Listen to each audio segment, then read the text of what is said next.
அரசியல் கட்சிகளை பொறுத்த வரைக்கும் மேடம் ஒரு விஷயத்தை புரிஞ்சுக்கணும். ஒரு சத்தியகிரக போராட்டத்தை யாருக்குமே புரியாது ஆரம்பத்தில். மகாத்மா காந்தி அவர்கள், நான் மகாத்மா காந்தி அவனுடைய கால் நெகத்தினுடைய தூசுக்கு சமங்க. ஆரம்பத்தில் இல்ல மதுரையில் வந்து நான் இந்த மாதிரி ட்ரெஸ் எல்லாம் போட மாட்டேன், காதி தான் போடுவேன்னா நிறைய பேருக்கு புரியல. ஏன் நான் ட்ரெயினில் ஃபர்ஸ்ட் கிளாஸில் போக மாட்டேன், நான் தேர்ட் கிளாஸில் தான் போவேன், யாருக்கும் புரியல. ஸோ மகாத்மா காந்தி அவர்கள் சவுத் ஆப்பிரிக்காவில் ஆரம்பித்த பல விஷயங்கள், இந்த பேப்பர் பர்னிங்லேருந்து பாஸ் பர்னிங்லேருந்து அவர் ஆரம்பித்த எந்த விஷயம் யாருக்கும் புரியல. ஆனால் இன்னைக்கு நான் செருப்பு போடாமல் இங்கே இருக்கிறேன், எனக்கு நான் சாட்டையால் அடித்துக் கொண்டேன். இது புரியவர்களுக்கு புரியும், திமுக காரங்களுக்கு எதுக்கு புரியணும், அவங்களுக்கு புரியாது.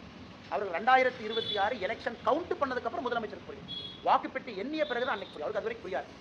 கிராமத்து மக்களுக்கு புரியும். கிராமத்தில் கருப்பணசாமியை வழிபடுறவங்க, ஒரு கிராமத்தில் காவல் தெய்வங்களை வழிபடுறவங்க, முருகபெருமான வழிபடுறவங்களுக்கு சவுக்கடி போராட்டம்னா என்னன்னு தெரியும். என்னுடைய தாத்தா செய்வார், என் குடும்பத்தில் எல்லோரும் செய்வோம், நான் இன்னைக்கு அதை செய்வேன். இது யாரும் தனிப்பட்ட முறையில் நான் செய்வேன். எங்கள் ஊர் திருவிழாவுக்கு நான் தனிப்பட்ட முறையில் செய்வேன், பத்திரிகையிலையோ வெளியோ வர்றது.